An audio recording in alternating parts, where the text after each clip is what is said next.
A turning point in Cambodia's political life was in 1991 with the signature of the Paris Peace Agreement. This was a major turning point because it was supposed to bring to Cambodia democracy, change, human rights, free election, and a constitution. And that constitution was actually enacted in 1993. To this day, Cambodia has not experienced democracy. Human rights have been breached all the time. Civil society barely exists. The media that did not experience much control until only a few years ago is being now controlled by the government, Hun Sen government. And the reason for that is the last election were nearly won by the opposition's party of Sam Rainsy, and during this campaign, Rainsy used social media very extensively. The government realized the danger and couldn't do anything about it. So now that Hun Sen is in control again, one of his first decisions has been to try to introduce a new bill called the Cybercrime Bill. Under this proposed bill, especially Article 28 of that bill, journalists and bloggers could be fined and, most importantly, jailed up to 3 years should the content of the broadcast be seen as being an attack against the government. And that is, again, evidence that Hun Sen is running the country under a very authoritarian rules. Also elements that have affected civil society or the development of civil society is his welcoming of foreign investment and what is called the engagement into Cambodia. Now, foreign investors are investing very, very heavily and have been for a number of years in areas of sugar and rubber plantation.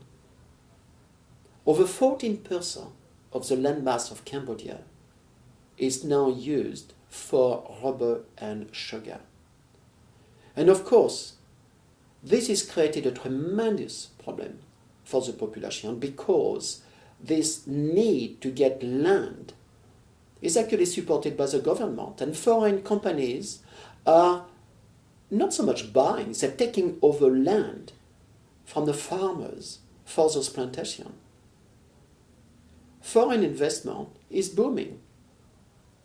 But part of this process, organizations such as Oxfam have identified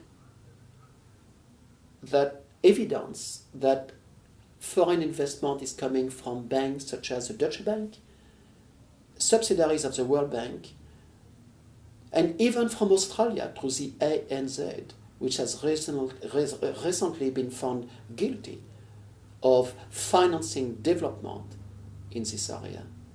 Children under the age of 8, 9 are working on a field. And again, we have evidence of that. Yet, the international community is not trying to influence the government because of the need for the investment. The corruption is rampant. We have evidence of military personnel acting as private security guard to the companies when they go and see the farmers to claim right to the land. And of course, under the Khmer Rouge, all land titles were suppressed. So people, indigenous and non-indigenous people in Cambodia, cannot show that they own the land. In about 10 years ago, the government started a program to try to reallocate land. But that was a failure because much of this land was actually redistributed through cooperative to the companies, to the investors. So the notion of civil society in Cambodia is totally foreign. People don't know what civil society are. NGOs, international NGOs, are often not allowed to access part of the country where these abuses are. So when we look at life in Cambodia, we're looking at a population that has suffered despotism during the Khmer Rouge era, bombardment from the US, intensive bombardment from the US during the Vietnam War, civil wars between the Khmer Rouge era to the 1991 peace agreement that displaced hundreds of thousands of people. And a peace agreement that instead of bringing democracy and peace has been responsible for inequality, human rights abuses, and the suffering, again, of this population.